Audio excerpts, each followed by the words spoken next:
आदरणीय प्रिय बंधुओं, सादर सप्रेम प्रणाम। जय श्री कृष्णा, राधे राधे।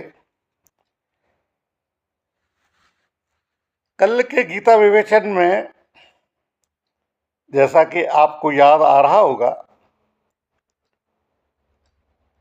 हमने गीता जी के दूसरे अध्याय, जिसको सांख्य योग के नाम से जानते हैं, इसके बारे में चर्चा की थी।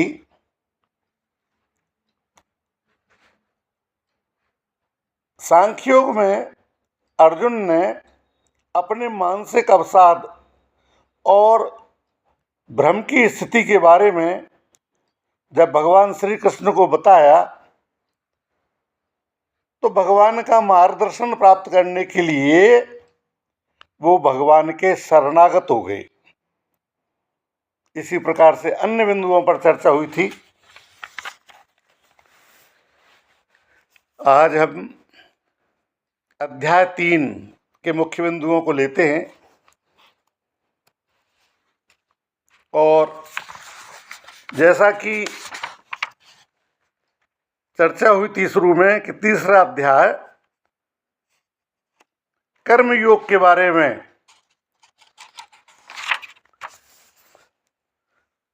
और कर्मयोग से संबंधित जानकारियां देने वाला है। इसके मुख्य बिंदु क्या हैं? कर्मयोग को समझने के लिए सबसे पहली जो बात है वो है नियत कर्मों का असंलग्न निष्पादन ही जीवन का सर्वोत्तम तरीका है। नियत कर्मों का तात्पर्य जो कर्म मानव के द्वारा किए जाने योग्य हैं, उनका असंलग्न का तात्पर्य हुआ कि आसक्ति नहीं हो, अनासक्त भाव से, संलग्नता नहीं हो। इसके बाद में जो दूसरा महत्वपूर्ण बिंदु है वो है फल की इच्छा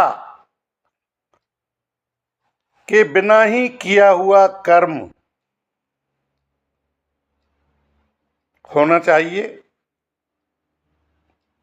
और फल की इच्छा के बिना जो कर्म किया जाता है वो योग है और इसी को हम कर्म योग कहते हैं। संसार में यज्ञ की आवश्यकता है, यह कर्म है। यज्ञ के बारे में, यज्ञ के प्रकारों के बारे में फिर विस्तार में आगे करेंगे चर्चा। तीसरा जो महत्वपूर्ण बिंदु है वो है ज्ञानी, जिनको हम संत बोलते हैं, ऋषि बोलते हैं। इनका ज्ञान और ईश्वरीय कार्य, ईश्वर ने हमें जो कार्य सौंपे हैं मनुष्य मात्र को, वो मानवता के भले के लिए और सृजन के लिए होने चाहिए, ऐसा बताया है।